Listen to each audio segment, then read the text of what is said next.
It was a storybook kind of life. Or at least, that's what I thought.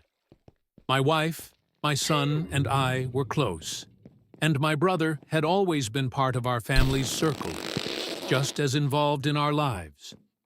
My son looked a little more like my brother than me, but we always laughed it off, saying it was just a family resemblance. One day, while going through some old family photos, I noticed something odd. The way my son smiled in a picture looked almost identical to the way my brother did in an old childhood photo.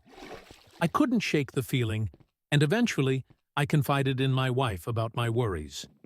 She brushed it off, but I could tell something was off. The doubt started eating away at me.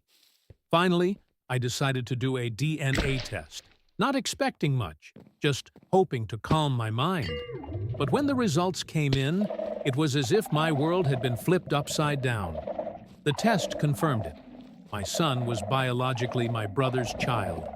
The news was devastating, and confronting my wife and brother was one of the hardest things I've ever done. My wife broke down, admitting she'd made a mistake years ago. The trust had been shattered, and it took us a long time to work through it. But we eventually found a way to move forward for the sake of my son. In the end, he's still my son, and he'll always be loved. That journey of forgiveness and healing took time, but it brought a new kind of strength to our family.